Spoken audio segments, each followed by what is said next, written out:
بسم اللہ الرحمن الرحیم۔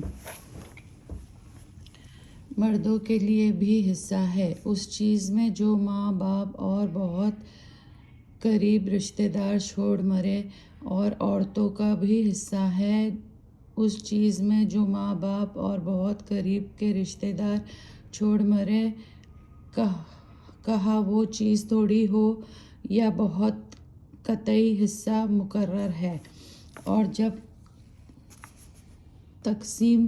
تقسیم ترکہ کے وقت دور کے رشتہ دار و یتیم اور غریب لوگ موجود ہو تو بالغوں کے حصے میں سے کچھ ان کو بھی دے دیا کرو، اور ان سے اخلاق کے ساتھ بات کیا کرو، اور ان کو ڈرانا چاہیے جو اگر اپنے پیچھے چھوٹے چھوٹے بچے چھوڑ مرے، ان کو ان کی فکر ہو، سو ان کو اللہ سے ڈرتے رہنا چاہیے اور موقع کی بات کرے۔ بے شک جو یتیموں کا مال ناحق کھاتے ہیں وہ اپنے پیٹوں میں آگ ہی بھر رہے ہیں، اور وہ جلد ہی آگ میں داخل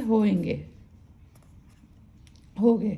اللہ تم کو تمہاری اولاد کے بارے میں حکم دیتا ہے کہ لڑکے کا حصہ 2 لڑکیوں کے حصے کے برابر ہے۔ اگر صرف لڑکی ہی ہو، 2 سے زیادہ ہو تو ان لڑکیوں کو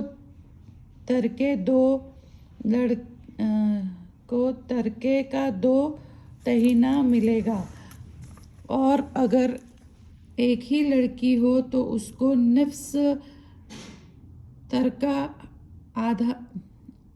آدھا حصہ ملے گا، اور اس کے ماں باپ یعنی دونوں میں سے ہر ایک کے لیے میت کے ترکے میں سے چھٹا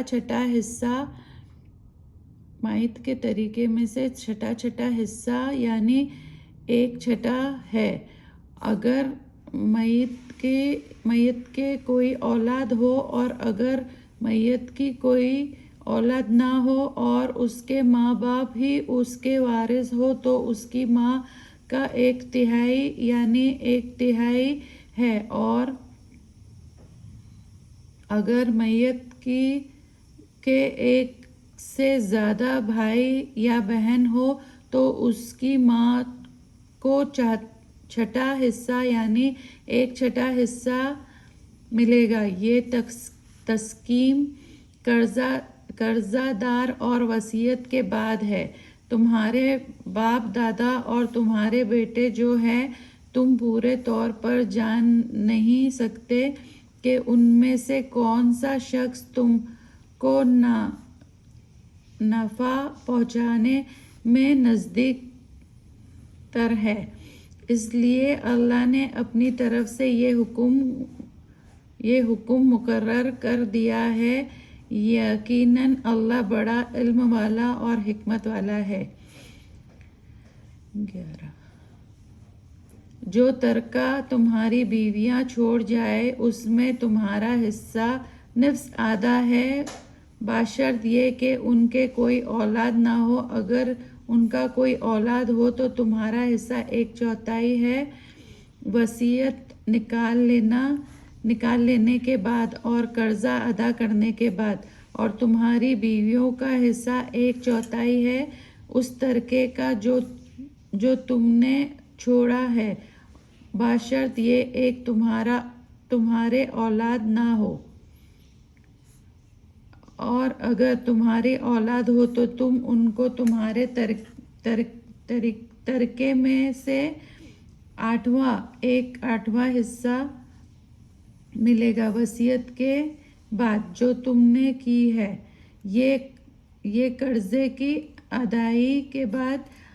اور اگر کوئی میت جس کی میراث دوسروں کو ملے، کہا تو وہ میت مرد ہو یا عورت ایسے ہو جس کے جس کا ایک بھائی یا ایک بہن ہو تو ان دونوں میں سے ہر ایک کو ایک چھٹا حصہ ہے. تو پھر اگر یہ لوگ اس سے زیادہ ہو تو وہ سب ایک تہائی حصے میں شریک ہو جائے.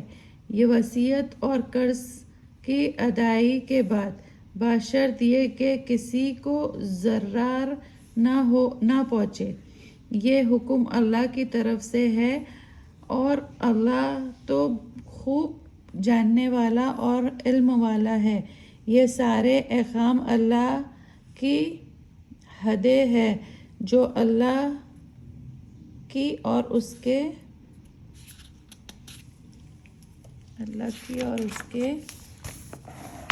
رسولوں کی فرما بردار کرے گا. اللہ اس کو جنت میں داخل فرمائے گا جس کے نیچے نہریں بہہ رہی ہیں. یہ ہمیشہ ہمیشہ ان میں ہی رہیں گے. یہ بڑی زبردست کامیابی ہے. آمین.